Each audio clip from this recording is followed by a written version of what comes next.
Assalamualaikum warahmatullahi wabarakatuh. Di sini kami dari kelompok 8 ingin mempresentasikan tentang asuhan keperawatan dengan gangguan pada pasien dewasa pada sistem pencernaan diverticular disease. Anggota kelompoknya ada Ranadia Salsabila, Anggi Yuniar, Meido Melenio, Putri Nafisa, dan saya sendiri, Safrin Madiana Jimulya. Next.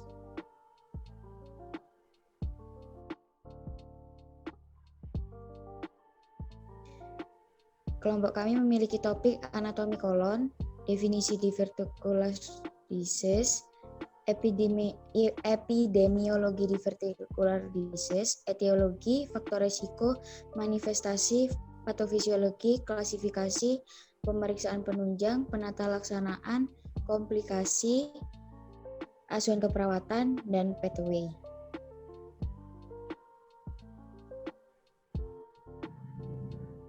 Next.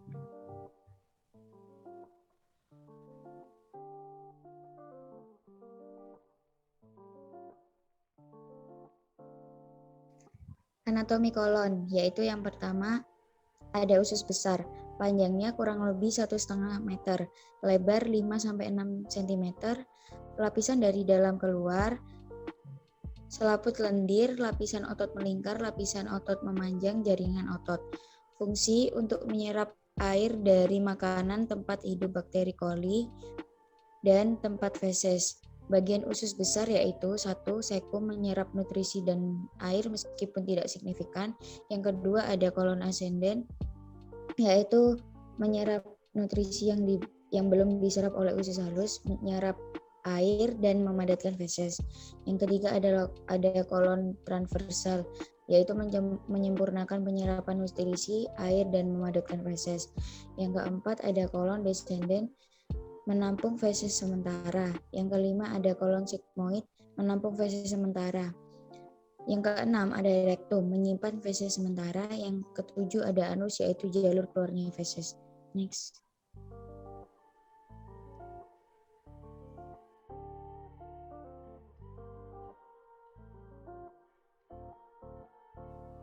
Adapun definisi diverticular disease yaitu diverticular disease terjadi apabila adanya peradangan pada divertikula. Salah satu penyebabnya adalah kontraksi otot. Divertikulitis merupakan sebuah peradangan atau infeksi yang terjadi di vertikula atau kantung-kantung yang terbentuk di sepanjang saluran pencernaan. Divertikula umumnya dialami oleh orang berusia 40 tahun ke atas yang disebabkan oleh dinding usus yang sudah melemah. Dan juga dialami oleh orang yang jarang mengkonsumsi makan makanan berserat. Divertikulosis adalah adanya tonjolan mukosa yang hampir mirip dengan divertikula atau kantong dan tumbuh pada usus besar. Salah satu tempat terjadi divertikulosis adalah pada kolon sigmoid. Apabila terjadi peradangan akut akan berubah menjadi divertikulitis.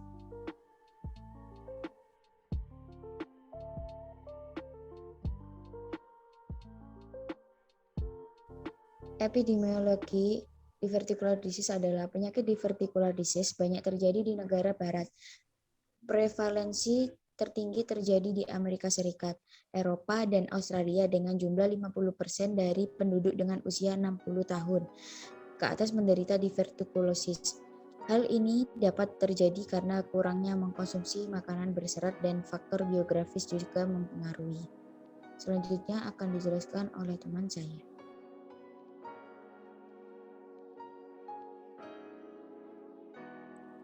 Nah, selanjutnya ada etiologi. Penyakit divertikular masih belum diketahui dengan jelas penyebabnya. Ada dugaan bahwa etiologi ini berhubungan dengan dua faktor, yaitu melemahnya dinding usus dan peningkatan tekanan intraluminal, serta adanya kelemahan dinding otot usus terjadi pada usia lanjut. Next.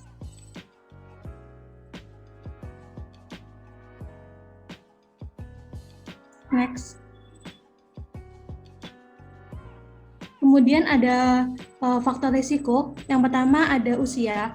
Beberapa penelitian menyatakan bahwa di usia lanjut tingkat penderita divertikular tinggi. Pada usia lanjut masa dinding kolon menurun akibat dari struktur jaringan pada dinding usus berubah. Kemudian yang kedua itu ada obesitas. Nah, ada penelitian menyebutkan bahwa dengan lingkar pinggang yang bertambah bisa dikaitkan dengan divertikular. Penelitian yang dilakukan di Portugis oleh Afonso et al. Meneliti bahwa lemak visceral dan subkutan menunjukkan hubungan antara divertikular dengan lemak visceral. Lemak visceral meningkatkan kadar sitokin proinflamasi serum yang menyebabkan inflamasi subklinik kronis. Yang ketiga ada gaya hidup. Nah, pada faktor gaya hidup yang mempengaruhi peningkatan risiko termasuk pola makanan berat seperti pola makanan berat seperti konsumsi daging merah dan lemak tinggi. Sedangkan pola makan seperti tinggi buah-buahan, sayuran, dan biji-bijian dapat mengurangi risiko. Kemudian ada faktor genetik. Faktor genetik ini dapat mempengaruhi risiko divertikular, yang mana riwayat kesehatan keluarga sebelumnya menderita divertikular lebih beresiko terkena penyakit ini. Next.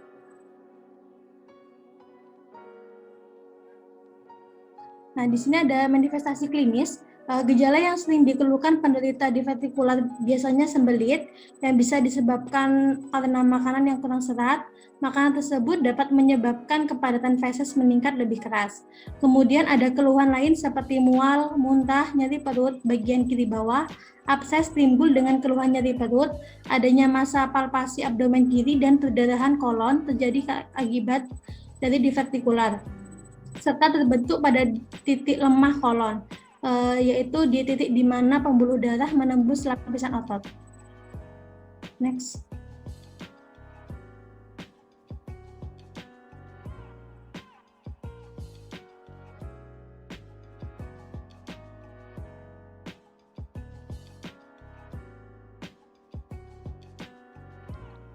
Baik, selanjutnya adalah patofisiologi.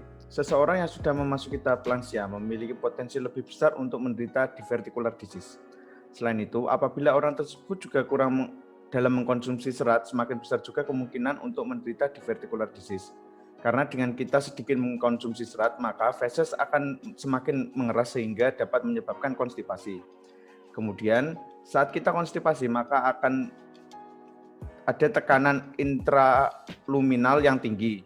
Hal inilah yang dapat mengakibatkan tonjolan keluar dari mukosa usus. Diverticular disease dapat terjadi akut dan ataupun kronis. Jika divertikulum tidak mengalami infeksi, hanya menimbulkan sedikit masalah. Tapi apabila fekalit tidak mencair dan terjebak dalam diverticular disease, maka akan menyebabkan iritasi dan infeksi atau divertikulitis. Area yang meradang dapat mengalami pendarahan atau perforasi. Divertikulitis dapat menyebabkan terjadinya jaringan parut, akan terjadi penyempitan lumen usus besar yang mengakibatkan obstruksi. Next.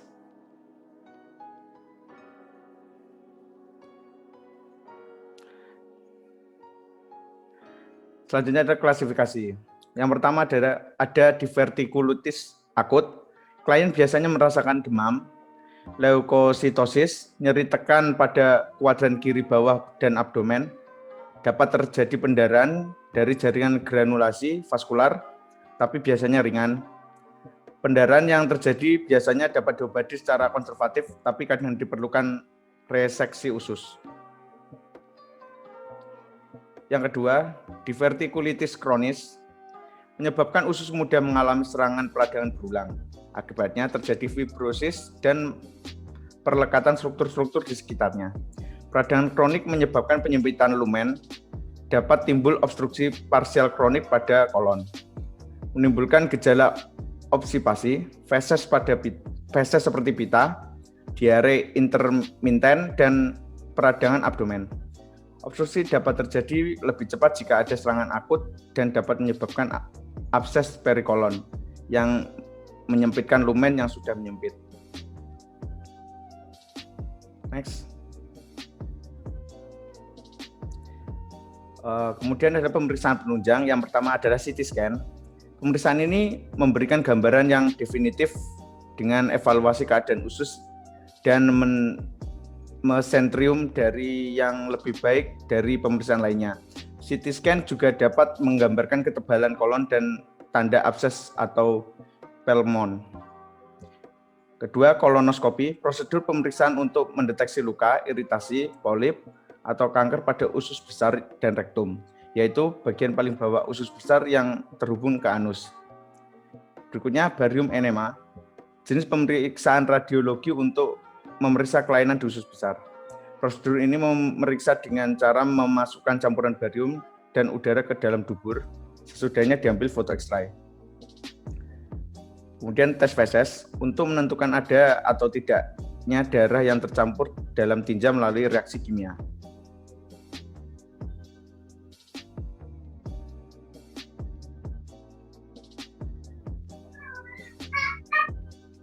Berikut adalah penata laksanaan divertikular disease. Yang pertama ada diet tinggi serat dan mengkonsumsi probiotik.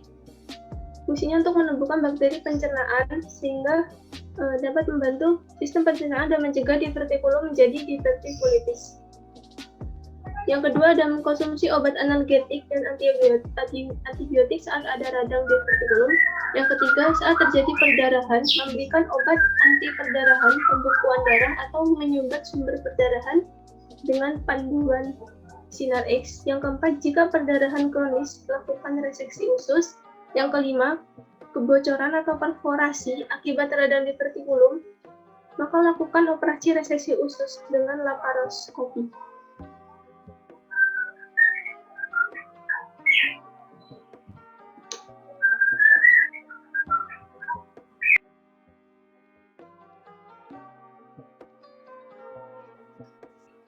Baik, selanjutnya akan saya lanjutkan mengenai komplikasi dari diverticular disease. Yang pertama adalah abses.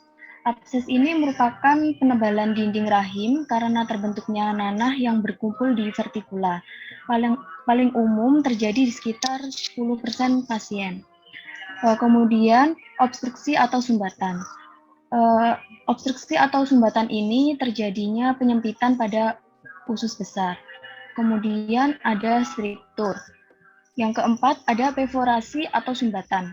Perforasi ini merupakan kondisi di mana terjadinya inflamasi atau infeksi pada rongga perut. Yang terakhir adalah fistula. Fistula ini akan mengakibatkan terbentuknya organ yang berdekatan. Organ yang paling sering yaitu kandung kemih, diikuti oleh vagina, usus kecil, dan usus besar. Next.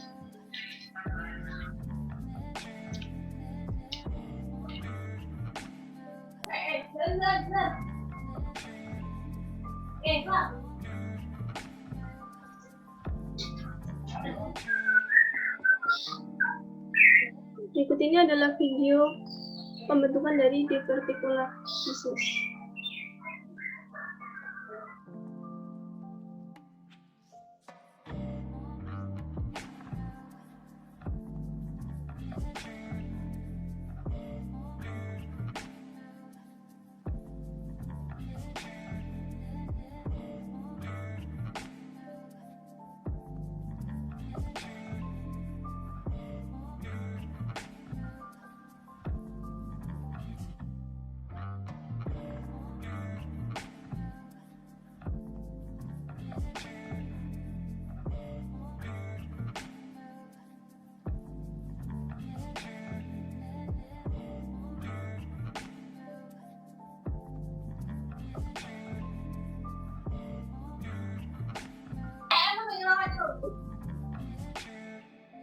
Selanjutnya ada asuhan keperawatan. Sesi kasusnya, seorang klien bernama Tuan S, usia 45 tahun, jenis kelamin laki-laki, datang ke rumah sakit pada pukul 7 pagi tanggal 3 Maret. Baru saja didiagnosis medis divertikulitis selama 3 hari mengeluh nyeri di bagian perut kiri bawah. Klien mengatakan sulit BAB, merasa mual dan pernah muntah. Klien mengatakan tidak nafsu makan. Klien mengatakan dirinya merasa stres dengan sakitnya yang tidak kunjung sembuh. Klien tampak gelisah dan cemas. Tekanan darah 130/100 mm Hg, nadi 100 kali per menit, RR 20 kali per menit, dan suhu 37 derajat. Setelah itu klien melakukan pemeriksaan lebih lanjut. Identitas klien bisa dilihat sendiri. Lalu riwayat kesehatan, keluhan utama nyeri di bagian perut abdomen selama 3 hari, riwayat kesehatan sekarang, nyeri di bagian abdomen, sulit BAB, mual muntah, sulit untuk tidur, nafsu makan turun, dan merasa cemas. Riwayat kesehatan dahulu, pernah mengalami nyeri perut dan meminum obat pencahar dan tidak ada alergi obat. Untuk riwayat kesehatan keluarga, tidak memiliki riwayat penyakit keturunan.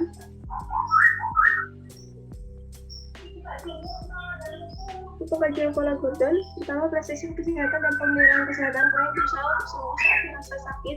Pola nutrisi terdapat perubahan berat badan dan nafsu makan yang turun sebelum dan saat sakit.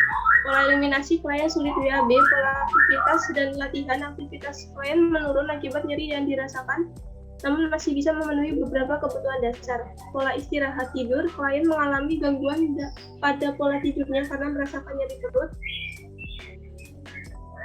Pola kognitif dan perseptual, klien tidak memiliki gangguan terhadap pola kognitif dan persepsi. Pola persepsi diri, keadaan sakit klien membuat perannya sebagai kepala keluarga terganggu. Pola seksualitas dan reproduksi, klien memiliki fungsi seksualitas dan reproduksi yang baik.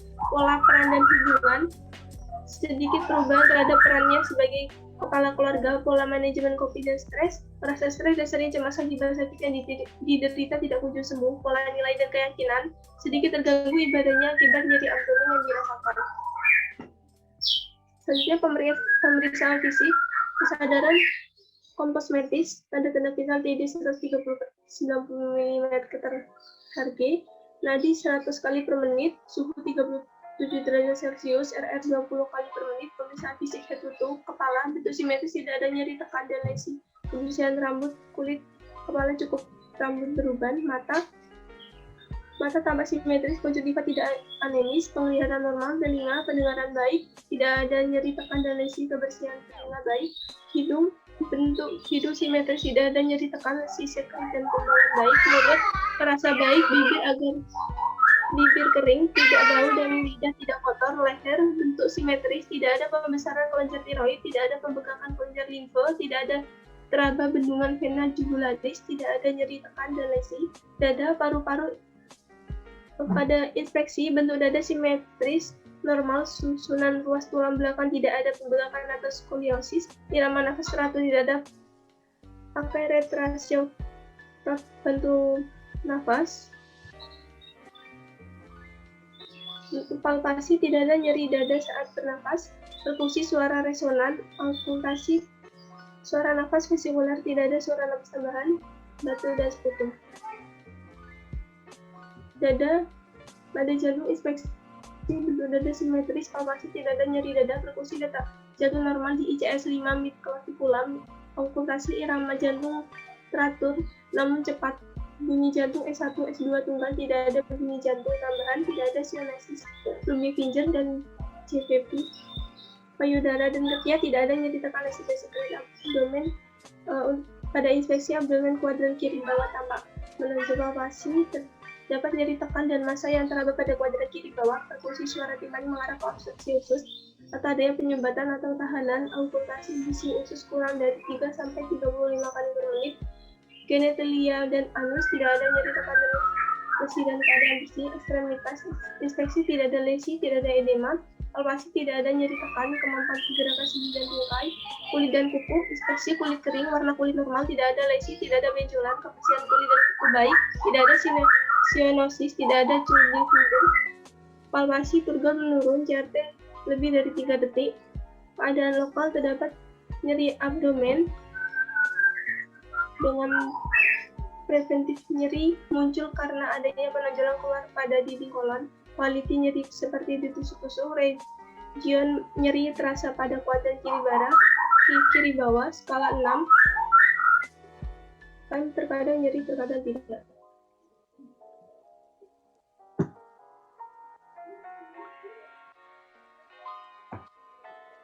Selanjutnya analisis data.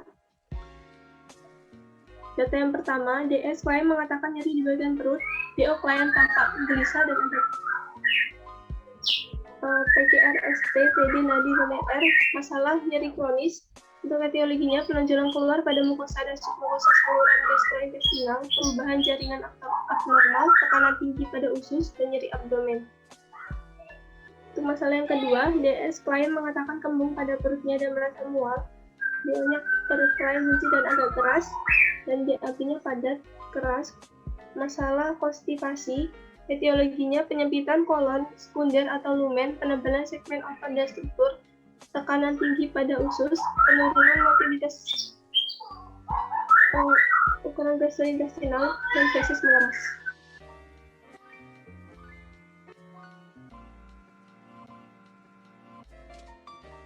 DO, klien tampak lemas, lesu. Klien hanya makan 3-4 sendok, TB 40 kg dan TB 160 cm. HB-nya 10,40 gram %. Untuk masalah defisit nutrisi, etiologi tekanan tinggi pada usus, nyeri abdomen, mual dan kembung, nafsu makan menurun. Untuk DS, klien mengatakan tidak bisa tidur karena nyeri yang dirasakan. DO, klien tampak gelisah. Masalah yang muncul gangguan pola tidur, etiologi nyeri abdomen memunculkan kegelisahan, sulit tidur. Yang kelima adalah DS, klien mengatakan tidak tahu tentang penyakitnya, klien mengeluh cemas dengan sakitnya yang tidak kunjung sembuh. DO, klien tampak cemas. Masalah yang muncul ansietas, etiologi nyeri abdomen, kurang pengetahuan dan ancaman status terkini mengeluh.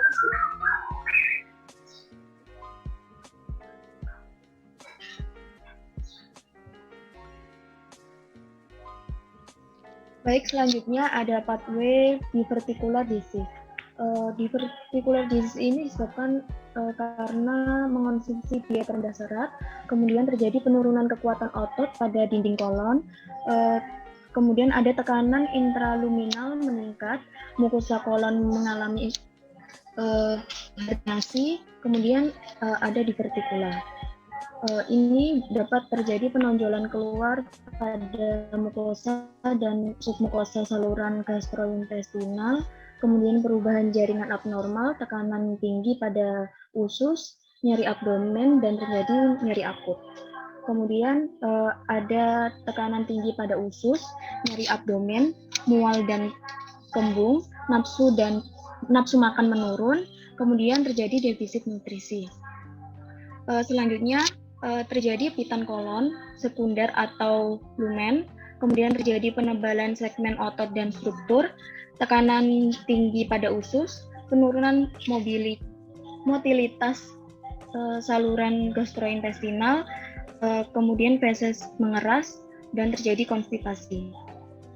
Selanjutnya ada nyeri abdomen, memunculkan kegelisahan, sulit tidur,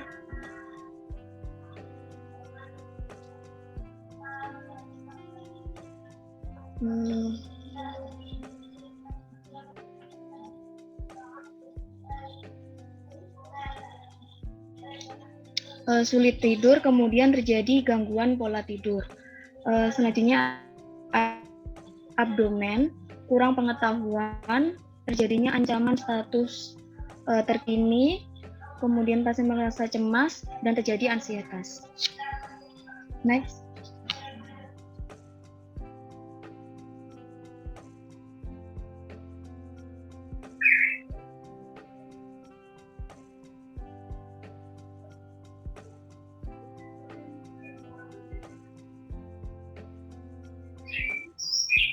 Selanjutnya ada 5 diagnosa yang muncul. Yang pertama, nyeri akut berhubungan dengan penonjolan keluar pada mukosa dan mukosa di saluran gastrointestinal, ditandai dengan klien mengeluh nyeri perut pada kuadran kiri bawah.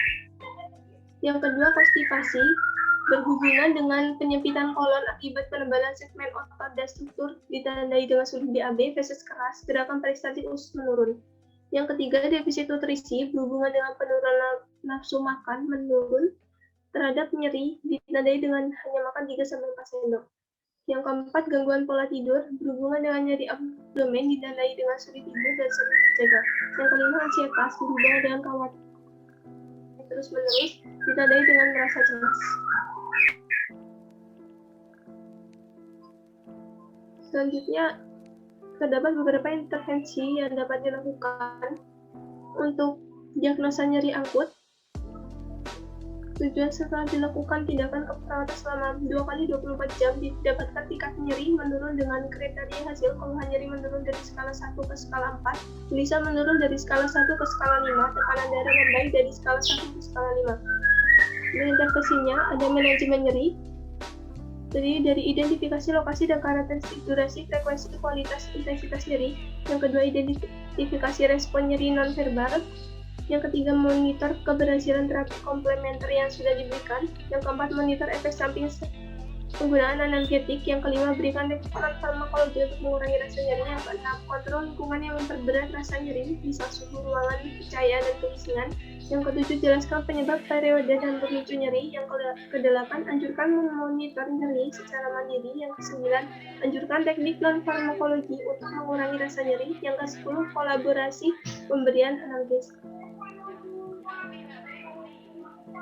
Selanjutnya ada intervensi pemberian obat, terdiri dari identifikasi kemungkinan alergi, interaksi, dan kontraindikasi obat, monitor tanda vita dan nilai laboratorium sebelum pemberian obat jika perlu, monitor efek samping, toksisitas, dan interaksi obat, lakukan prinsip 6 benar, pasien obat dosis, rute, waktu, dan dokumentasi, fasilitasi minum obat, dokumentasi pemberian obat dan respon terhadap obat, jelaskan jenis obat, alasan pemberian, tindakan yang diharapkan, dan efek samping sebelum pemberian.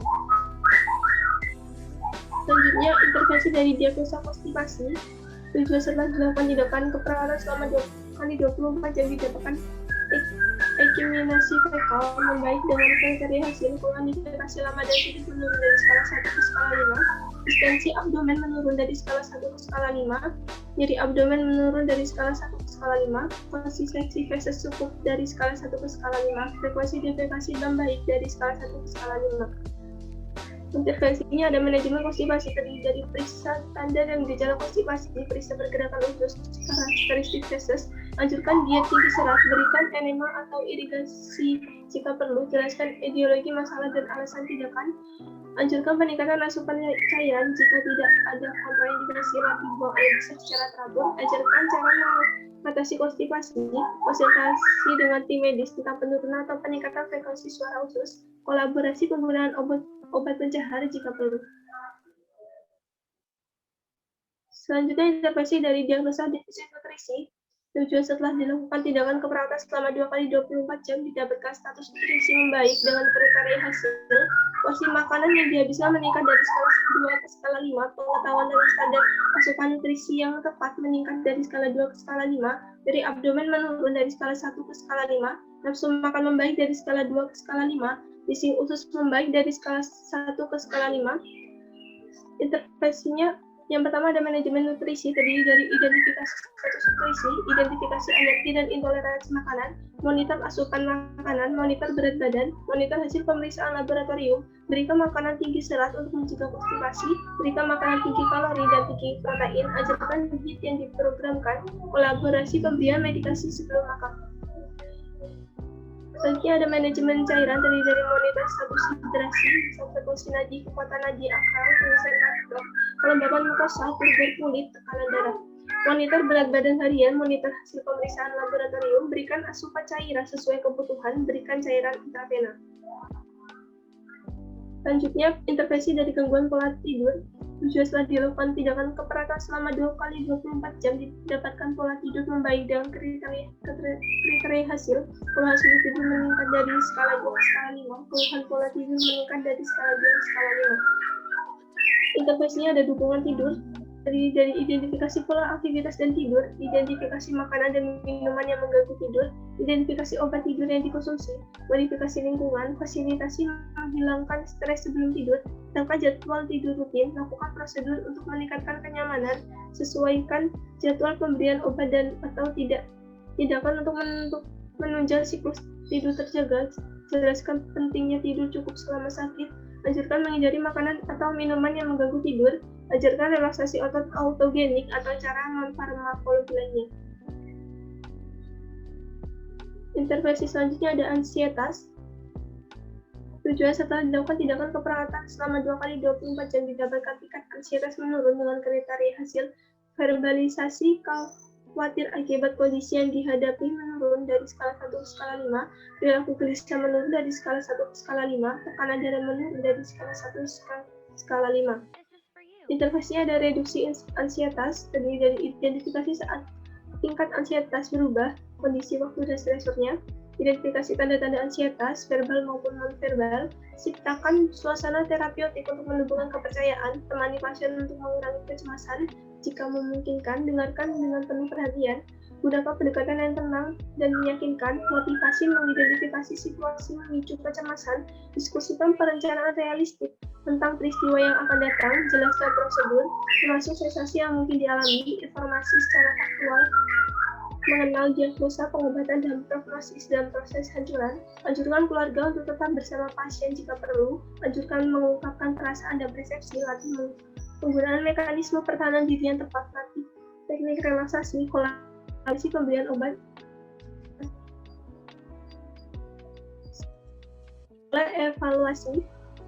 evaluasi dari diagnosa nyeri akut.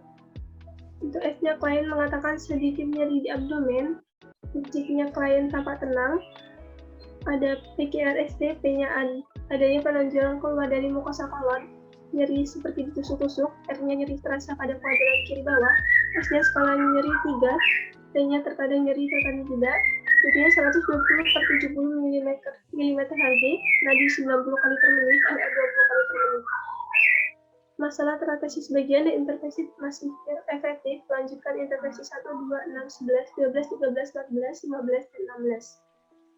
Evaluasi dari diagnosa konstipasi. Pada S-nya klien mengatakan sedikit sulit BAB, punya feses keras dan frekuensi sedikit. Masalah teratasi sebagian, lanjutkan intervensi 19, 20, 21, 22, 23, 24, 25, 26, dan 27. Selanjutnya ada evaluasi dari diagnosa defisit nutrisi. S-nya klien mengatakan sudah nafsu makan, status tidak semual, O-nya porsi makan 1 piring habis, hanya masalah transisi dan hentikan frekuensi lanjutan tetap makan sekebetulan. Selanjutnya evaluasi dari gangguan pola tidur.